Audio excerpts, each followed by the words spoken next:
Hey everyone, it's Sarah and welcome back to my channel. So today I'm going to do something a little bit different and I'm going to do a book review because I just recently finished reading a book this morning, and that is Eleanor Oliphant is Completely Fine. I'll hold it up so you can see it. And I just wanted to come on here and do a quick review and sort of share my thoughts about it.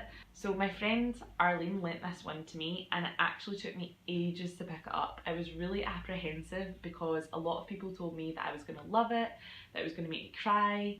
And also I'm one of those people that if someone tells me I'm going to love something, I'm really scared to start reading or watching or doing whatever it is they've told me I'm gonna love in case it disappoints and I don't love it. So I kept putting this one off, but eventually last week I was like, okay, I'm just gonna pick it up, I'm gonna start reading it, and surprise surprise, I did love it. I absolutely whizzed through it. I read it in a week, which I know some people can get through multiple books in a week, but for me that's quite difficult. I have quite a lot of things on, I'm quite busy, so if I get through a book this size in a week, then you know I must have loved it. First of all, it's set in Glasgow, which is my home city, and I did not realise it was set here. For some reason, the cover to me and the title looks American. I don't know why, it just does. So I just assumed it was set in America.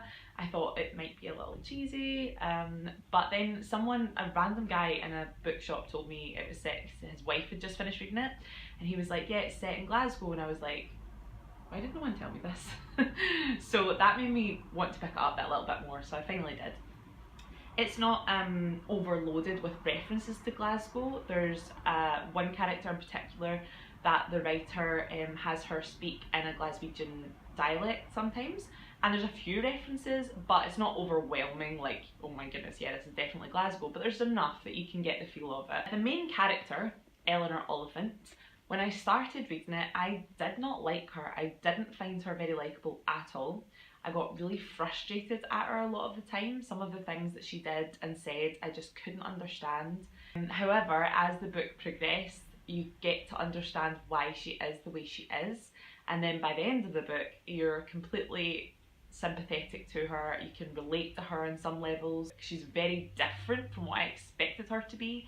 I think you expect the main character, especially when it's a female, to be really funny and sarcastic and sassy, and she isn't really. She is funny, but she doesn't mean to be, if that makes sense. The writing itself is wonderful. You can literally read one sentence and feel so sorry for her, so sad, so upset about the circumstance, and in the next sentence you're laughing out loud because it's so funny, or there's been like a silver lining moment or something. It shows like the variety of human emotions, and that is why it feels so real, because it reads the way true life is. You know, it's not like chapters of complete happiness and then chapters of complete sadness. It's everything's mixed and it kind of changes moment to moment, and that is real life. So I really love that aspect of it. The one thing I will say about it is that I found it quite predictable.